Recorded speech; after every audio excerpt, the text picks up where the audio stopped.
Hello, you wonderful people, and welcome to another episode of SuperFantaFi. This being a show where we talk about TV shows of the supernatural, fantasy, and or science fictional genre. For today's episode, I'm going to talk about New Saga Season 1, Episode 3. A lot of really interesting things went down in this episode, so let's break it down. Well, first and foremost, we're picking up immediately where the last episode left off, where Kyle is getting Sidonia, and we kind of learn about our circumstances. But really quickly, last episode I made reference, and I don't remember what the other reference was. There was something I compared it to first and foremost, like with Sidonia manifesting herself the way she did. I was like, oh, you kind of have like a humanoid form, and I can't remember what I referenced first, but then I know I remember referencing Zombok Toes from Bleach.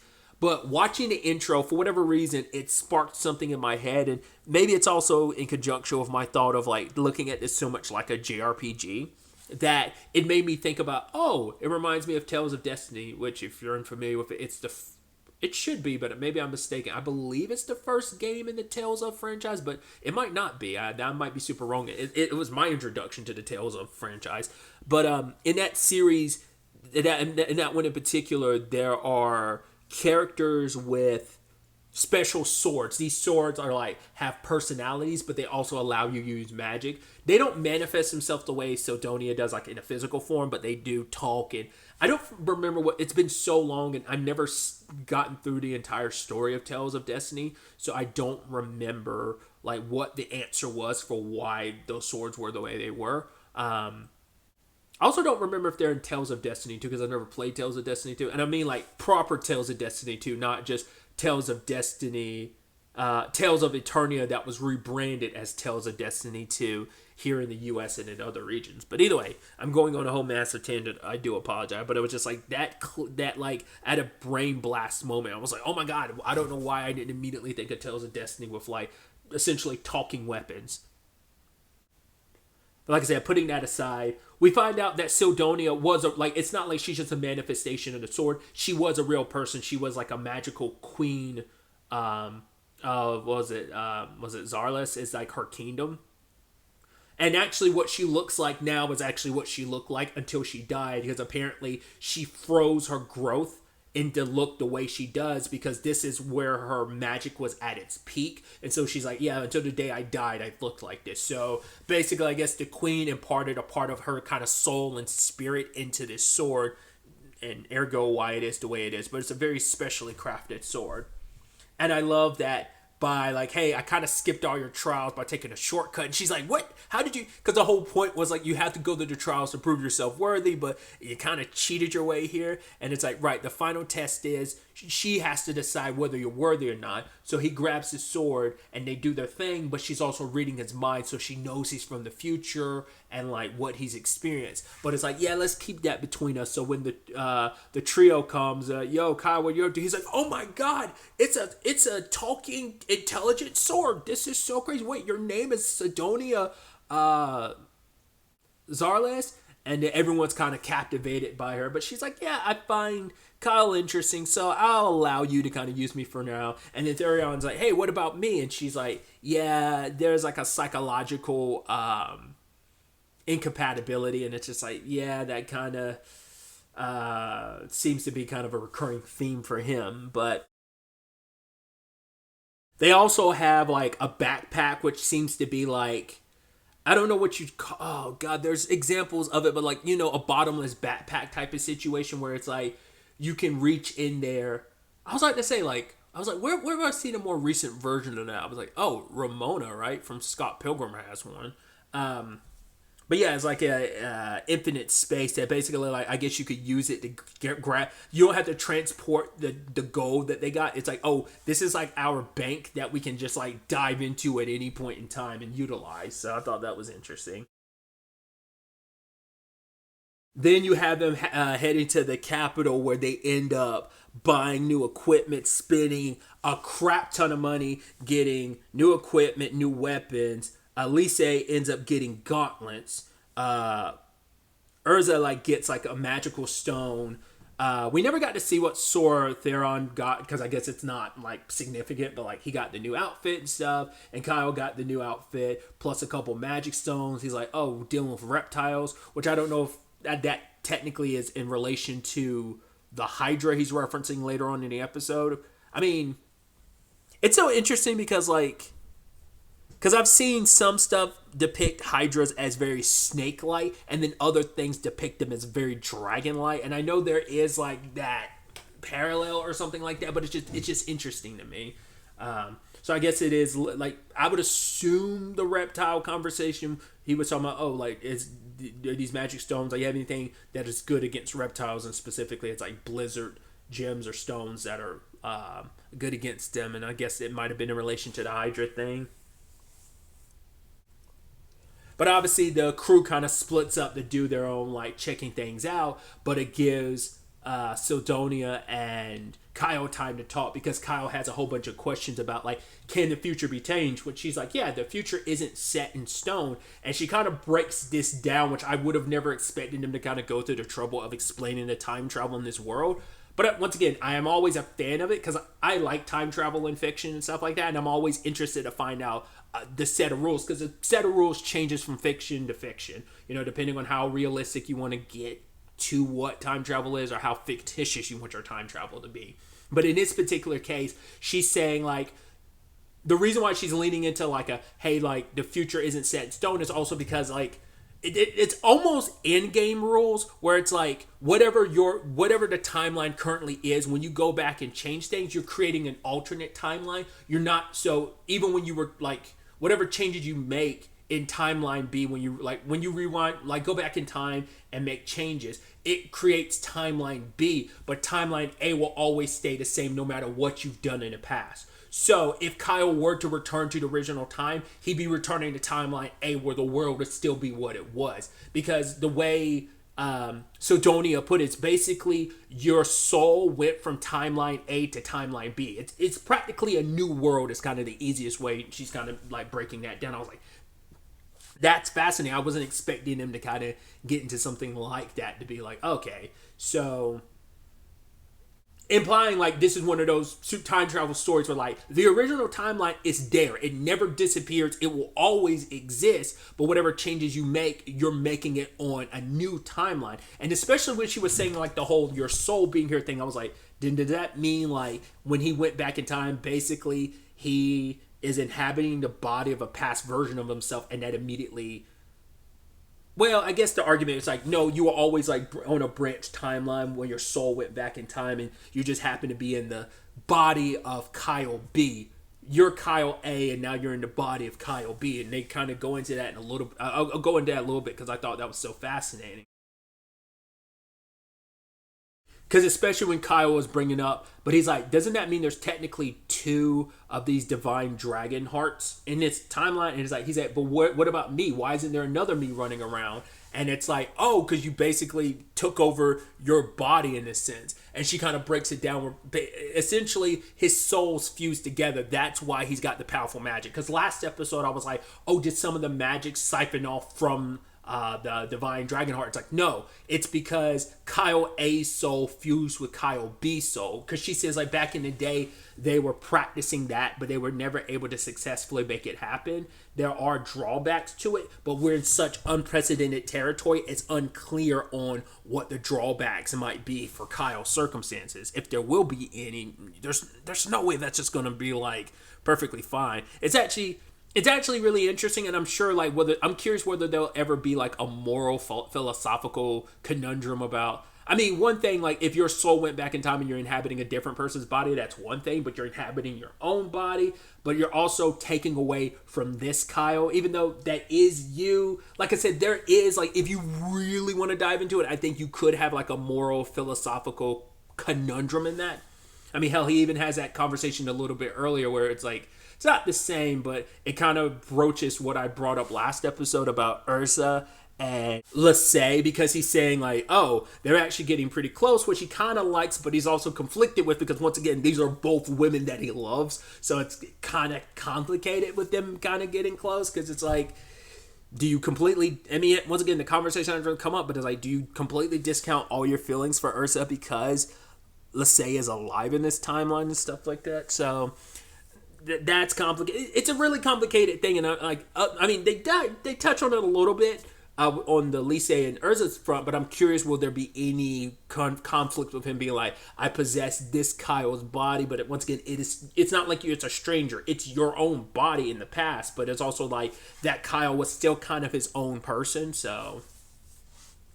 Because there's also the conversation that I kind of brought up in episode 1, but once again, we're dealing with like an alternate timeline, or different timeline, so things will naturally play differently, but it's also, like I brought up in episode 1, the butterfly effect. Whatever you might remember from the original timeline will eventually start shifting away because, you know, those little changes will eventually create massive waves, and it's going to change a lot of the time, so you won't always be able to predict fully going forward what everything's going to be like, because not everything's going to be exact. Things will probably be different from the beginning anyways, but they'll stray further and further away from what you know the more changes that you make.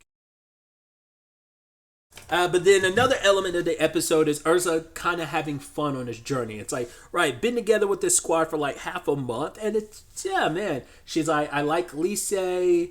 Theron is kind of fun to watch, and even Kyle, she's like, he sees through me, but she's like, for whatever reason, and I can't explain why, I'm perfectly fine with that. She's like, I don't know what his circumstances are because there's so much, you know, he's an enigma to her, but she still enjoys it. And I love her staring at the moon, and it cuts back to her face, and then her staring at the moon again. I'm like, did she forget? And then she's like, oh my God, I forgot the application of the contract. So she tracks down Kyle and wants to talk to him about this, and it's like, yeah, they have to go ahead and do it. And Kyle's like, well, I'm tired, can we put this off? Because for him, it's like, I don't have to worry about, like, I'm not going to use your name for evil because I loved you and cared about you and still do, so I would never do anything that would hurt you or put you in an unfortunate situation. But the problem is, like, she doesn't know all that, so she's like, yo, we need to enact this spell.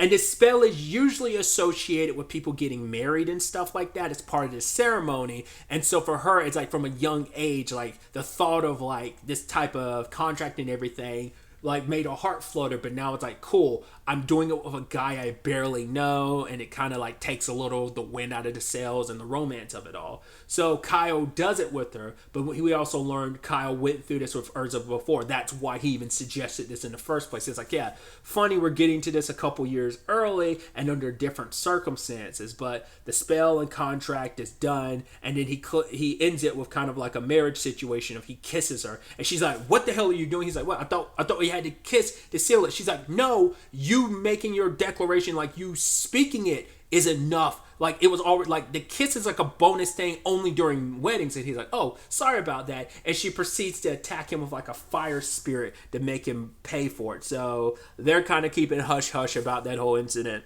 Once again, very, very forward main protagonist. Like I said, filling up Lise and kissing her, and now like out of nowhere kissing Ursa. Like I said, it's a complicated thing when it's like, yeah, you have this history with this person and you've been through so much together. It's just you remember everything and they've never experienced any of it, so it's kind of complicated. Probably also don't want to let Lise know that you and Ursa kissed on any shape or form because, well, you don't want to sour the relationship between her and Ursa, but also it's going to complicate things between you and Lise as well. So why put yourself through that? And then Theron was like, yeah, I was out trying to hook up with ladies, but that was no go. They're saying like being in a city is supposed to be like kind of basically easy, and it was no. But it's like, well, you're you, so that probably played a massive role in it. I'm curious in the future. I mean, we only got a little taste of who Theron was, but that was also in a very specific circumstance if you were in battle. But it might be the thing of he matures a lot and he's very like womanizing now, but he eventually like, it's probably the thing of he eventually grows into a more serious person that people do like. I mean, we have no idea if he had anyone during that time frame. We only focus on we've only focused on Kyle's love life. We have no idea whether Theron had something going on in that future or not. But yeah, they make their way to a city, and I love Kyle covering it up, being like, "Oh yeah, we're heading to Archon because Sidonia has prophetic abilities," and she's like, "Yeah, yeah, that's definitely one of the abilities I have." So I'm like, that's a nice way to cover up, like, oh, like when you don't have a perfect excuse to go somewhere that you're like, I need to go here, but I can't explain why. But like, oh yeah, Sidonia had like a prophecy type of thing that pointed us in this direction, so. They kind of get a glimpse at one of the princess Millennia. I thought it was interesting because Kyle knows like her main guard, and when he sees him, he smiles. So I guess he's a future ally of Kyle's or something like that. I hope it doesn't end up being a thing of he's actually a bad guy, but it's like, well, Kyle seems to have good history with him, so probably couldn't be too bad, right? But who knows? Because at first I was kind of suspicious of him because I was wondering, like, is Kyle, like, because I thought Kyle was there to stop that guy because that guy does something to the princess, which we do find out the princess dies 2 days from now. Because like she's on in her carriage, like, because a village is dealing with the Hydra, and she went to go investigate it on her own. They got attacked and she dies. But, you know, talking to Sidonia, it's like, okay, like, but was there any foul play in part? It's like, well, her half brother, was it Carneus, was kind of suspected because he's the child of a mistress. So he's second in line to the throne. So he has all the motive, but he's also a bit of a shut-in. But he happens to be here at the same time his sister's here. So it is suspicious. So, but it's been ruled just an accident. So maybe Kyle will get a different perspective on it, getting majorly involved with the situation. There's also this interesting underhandedness that they talked about in episode 2 that's coming back in this regard.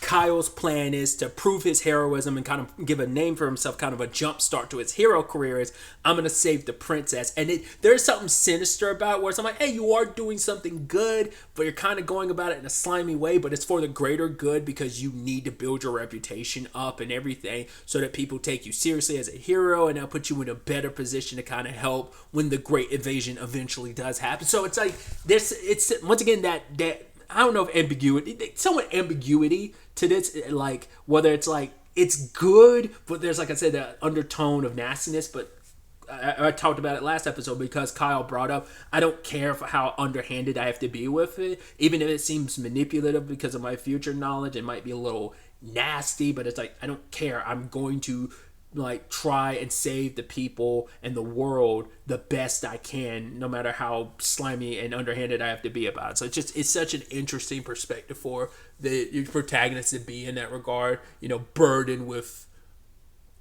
glorious purpose, but also like, you know, future knowledge and the burden of being the only one who knows what's coming. So it's, I mean, once again, it's that interesting thing because like I've talked about it. I've read plenty of like manhwa and manga, specifically manhwa, webtoon manhwa that have used the premise of I have future knowledge, or whether it's because this is an isekai and I'm inside of a video game or book and I know where the story's going to go, and the conundrum of how much do I keep the same and how much do I change, or like, you know, also the thing of the one I referenced like last episode or episode 1, I killed the main player, being both an isekai and a time travel story. So it's just an interesting conundrum for those main protagonists to be in, and you get to the point where it's like, well, Kyle's not coming from the point that some of those other characters were, where it's like, hey, I got to keep the story as close as possible to the original so I can manage to survive. He's just like, no, I'm here for the intent purpose of changing things. I'm taking advantage of what I know, but just like I'm intending to change things. So that is a little bit of the difference from some of those examples. Not all of them, but some of the examples of webtoons I've read that kind of utilize that type of future knowledge to your advantage. But I've rambled off long enough. I'm excited to see where the next episode ends up taking us going forward with all of this. But really, that's all I want to talk about. Till the next time we meet, be happy, be safe, live life to the fullest, and enjoy it. Good day and goodbye.